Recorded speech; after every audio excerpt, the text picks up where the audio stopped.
American audiences were introduced to the idea of the undead early and often.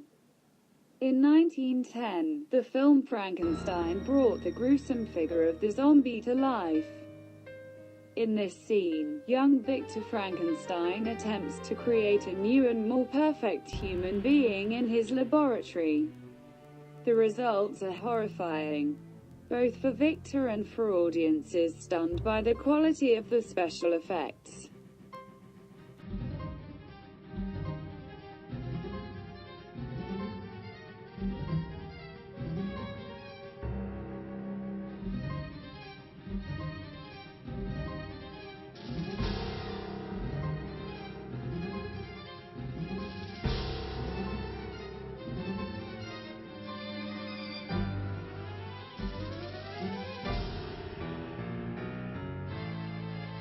As the writers at World's Greatest Critic argue, this is where the jumpy, scratchy, once-lost film goes from mere artifact to sheer spectacle.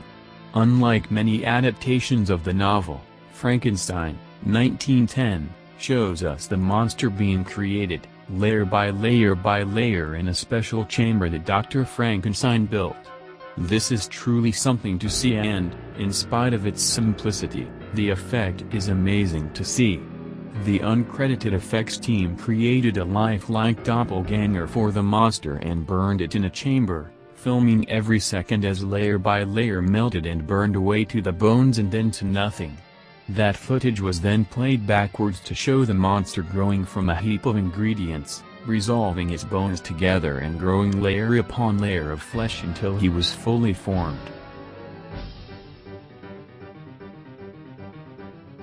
Like most early films, Frankenstein was not considered important to anyone once it had been produced, printed, and shown to paying audiences.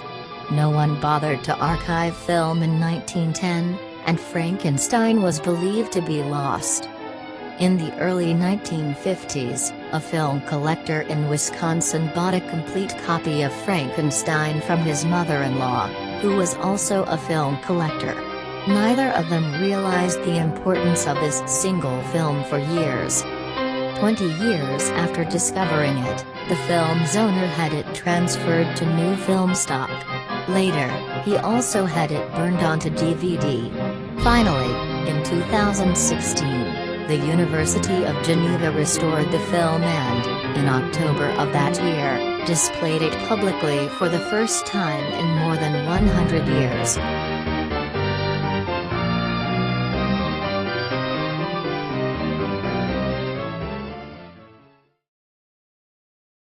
Decades later, in 1931, Boris Karloff would bring Frankenstein to life again. By then, both the technology of cinema and the conventions of filmmaking had evolved enough to make it possible to tell a complete, clear, coherent story. Filming at night and outside was an issue that had yet to be overcome, but that didn't stop director James Whale from terrifying audiences with a scene of Victor Frankenstein and his assistant digging up the corpse that they would later return to life.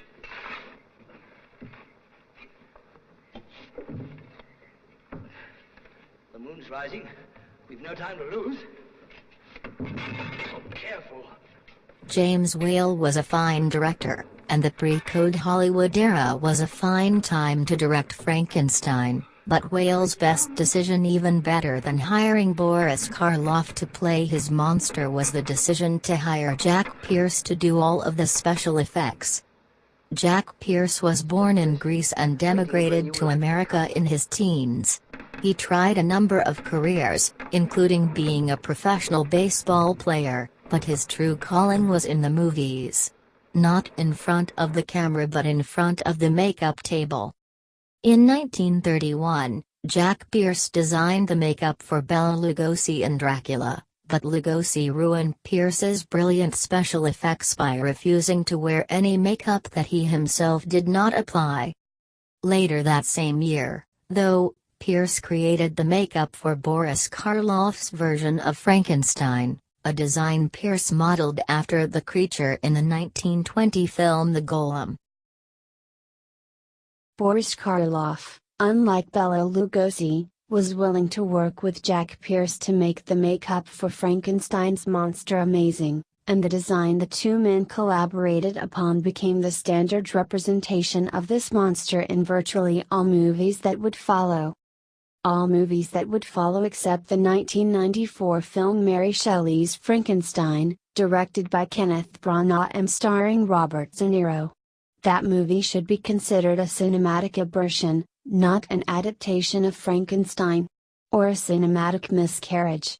Actually, it may not even deserve to be called a film. Together, Karloff and Pierce designed the iconic monster, and they updated the creation scene that likely would make the special effects artists from 1910 proud.